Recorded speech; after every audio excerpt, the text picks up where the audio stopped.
రెండు టీమ్స్ని కెమికల్ అనాలిసిస్కి రెండు టీమ్స్ని ఏర్పాటు చేయడం జరిగింది. ఎందుకంటే ఇది ప్రాపర్ వేలో జరగాలి. ఎందుకంటే ఇది ఒక యాక్సిడెంట్. ఇన్సూరెన్స్లో సంబంధించిన తర్వాత విషయాల్లో కూడా ఎక్కడ ఎవరికి ఇబ్బంది కలగకూడదు. ఏ ఫ్యామిలీకి సంబంధించిన వ్యక్తి డెడ్ బాడీ ఆ ఫ్యామిలీకి చేరాలి, వాళ్ళు దహన సంస్కారాలు చేసుకుంటారు. కాబట్టి డిఎన్ఏ శాంపిల్స్ తీసుకొని వాళ్ళతో మ్యాచ్ చేసి వీటన్నిటికీ కూడా కొంచెం టైం పడుతుంది. But as well as possible forensic department అంతా చాలా అలర్ట్గా ఉంది, పోలీస్ డిపార్ట్మెంట్ అంతా చాలా అలర్ట్గా ఉంది. యాజ్ వెల్ యాజ్ పాసిబుల్ వాళ్ళకు కూడా హ్యాండ్ ఓవర్ చేస్తాము. నిజంగా ఇటువంటి సంఘటనలు పునరావృతం కాకుండా చూసుకోవాల్సిన బాధ్యత కూడా మనందరి మీద కూడా ఉంది. దీనికి వాళ్ళ కుటుంబాలకి ప్రగాఢ సానుభూతిని తెలియజేసుకుంటూ చనిపోయిన వాళ్ళు ఆత్మలు శాంతించాలని మనస్ఫూర్తిగా కోరుకుంటున్నాను. డ్రైవర్ యాక్సిడెంట్ జరిగిన తర్వాత తప్పించుకొని వెళ్ళే సమయంలోనే ఇలా జరిగిందంటారా? అంటే డ్రైవర్ అదుపులో తీసుకున్న తర్వాత ఏం చెప్తా ఉన్నారు? అంటే రాంగ్ డ్రైవింగ్ గా వస్తున్నటువంటి టూ వీలర్ ఇలాంటి ప్రమాదం జరుగుతుంది. యాక్చువల్గా 2 types ఆఫ్ ఇన్ఫర్మేషన్ వచ్చిందండి. ఇన్వెస్టిగేషన్ అయితే జరుగుతుంది. అండర్ ఇన్వెస్టిగేషన్ ఇది. అంటే ఒక డ్రైవర్ ఆల్రెడీ మా దగ్గర ఉన్న డ్రైవర్ ఏంటంటే పడుకున్న అతను స్పేర్ డ్రైవర్ ఫస్ట్ మా కస్టడీలోకి వచ్చారు. అతను చెప్పింది ఏంటంటే శబ్దం వచ్చింది, నన్ను వచ్చి లేపారు, నేను వెళ్ళి వెనకాతలకి వెళ్ళి గేర్ రాడ్ ఏదో సంథింగ్ రాడ్తో ఎస్పీ గారు చెప్తారు ఒకసారి. ఓకే, పొద్దు నుంచి మా అదుపులో స్పేర్ డ్రైవర్ ఎవరున్నారో ఆయన ఇచ్చిన ప్రాథమిక సమాచారం మీద మనం ఇన్వెస్టిగేషన్ కొనసాగించాము. ఒక హాఫ్ అన్ అవర్ ముందే ఇప్పుడు మెయిన్ డ్రైవర్ ఎవరున్నారు ఆ లక్ష్మయ్య ఆయన మా అదుపులకు వచ్చారు. ఆయన చెప్పిన ప్రకారం ఆ టైంలో దాదాపు 3 o'clock వర్షం పడతా ఉంది. వర్షం పడే టైంలో సడన్లీ ఈ హర్డ్ సౌండ్. సో ఏమని చూసుకోకుండా కొంచెం మళ్ళీ ఒక 20 అడుగులు వెనక్కి తీసుకున్న బస్సు కింద దిగి చూస్తే దాంట్లో ఒక బండి ఉంది.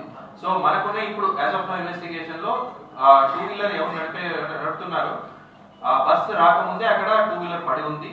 అది ఇంకొక యాక్సిడెంట్ అయి ఉండొచ్చు, లేదా సెల్ఫ్ ఫాలన్ కూడా అయి ఉండొచ్చు. సో బస్సు 2 వీలర్ దాకా వచ్చి అక్కడ స్టక్ అయింది. 2 వీలర్ స్టక్ అయిన వల్ల స్పార్క్ వచ్చాయి. ఆ స్పార్క్ వల్ల ఇనిషియల్ ఫైర్ స్టార్ట్ అయింది. సో ఇప్పుడు దాకా ఉన్న investigation reveals these facts.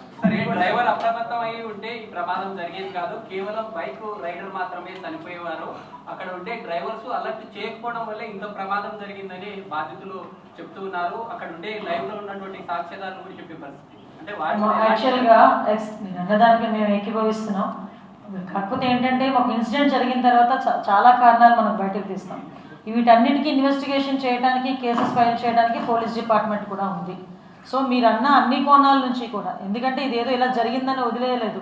16 forensic టీములు పెట్టామంటేనే ఒకసారి అర్థం చేసుకోండి. అందులో 4 టీమ్స్ ఎక్స్క్లూజివ్లీ దీని గురించే, అది ఇన్సిడెంట్ ఎలా జరిగింది, ఇన్సిడెంట్ జరగడానికి కారణం ఏంటి, ఎక్కడ స్టార్ట్ అయింది, ఇవన్నీ కూడా చాలా క్లియర్గా బయటకు వస్తాయి. ప్రతి ఒక్కరి మీద కూడా చర్యలు ఉంటాయి. ఆల్రెడీ కేసెస్ కూడా ఫైల్ అయినాయి. ఓకే,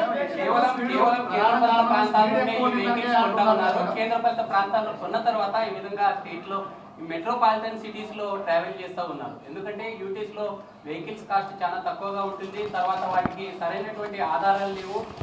ఆధారాలు లేకున్నా అధికారులు కూడా మామూలు మాయలు ఉంటూ యథేచ్ఛగా ఈ వెహికల్స్ రోడ్డు మీదకి రావడం వల్ల ఇలా జరుగుతూ ఉన్నాయి అనేది పబ్లిక్. ఓకే, ఇప్పుడు ఇన్సిడెంట్ జరిగింది కాబట్టి చాలా వస్తాయి, నేను కాదని చెప్పట్లేదు, నేను అది కాదు. ఆల్రెడీ దీనికి సంబంధించి చూసుకుంటే మొత్తం ఆల్ ఇండియా పర్మిట్ ఉంది, ఫిట్నెస్ సర్టిఫికేట్స్ ఉన్నాయి, అన్నీ కూడా ఉన్నాయి ఇందులో. సో ఎందుకు జరిగింది, ఏం జరిగింది, మీరన్న కోణంలో కూడా మేము ఈరోజు దర్యాప్తు చేయడానికి సిద్ధంగా ఉన్నాం. అన్ని కోణాల్లోని దర్యాప్తు చేయమని గౌరవ ముఖ్యమంత్రి గారు ప్రత్యేకంగా దీని మీద ఆదేశించారు. ఈరోజు మమ్మల్ని అందరినీ హుటాహుటిని ఇక్కడికి పంపించడంలోనే దీన్ని సీరియస్గా, ఎంత సీరియస్గా రాష్ట్ర ప్రభుత్వం తీసుకున్నదన్న విషయం కూడా మీరు గ్రహించుకోవాలి.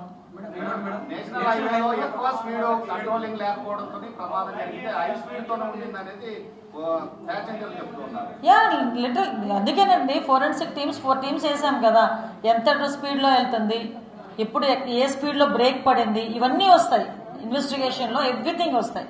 ఏ స్పీడ్లో బ్రేక్ పడుతుందో కూడా తెలుస్తుంది. కాబట్టి ఇవన్నీ వస్తాయి. డెఫినెట్గా వాళ్ళ మీద చర్యలు ఉంటాయి. ఎందుకంటే ప్రాణాలండి, కళ్ళ ముందు 19 ప్రాణాలు పోయినాయి.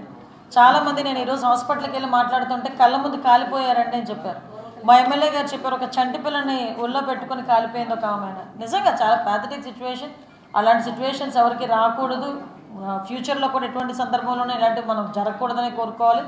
దీనికి ఇది ఒక ఎగ్జాంపుల్గా తీసుకొనైనా గౌరవ ముఖ్యమంత్రి గారితో మాట్లాడి మీరందరూ చెప్పినట్టుగా ఒక హైపో కమిటీ లాంటిది ఒక కమిటీ ఏర్పాటు చేసుకొని ఇప్పుడు ఏదైతే మీరు కొన్ని సూచనలు ఇచ్చారో ఆ సూచనలు బేస్ చేసుకొని ఒక రిపోర్ట్ కూడా రెడీ చేసి సీఎం గారికి ఇవ్వడానికి కూడా సిద్ధపడతాం. దానికి కూడా సీఎం గారికి చెప్తాం.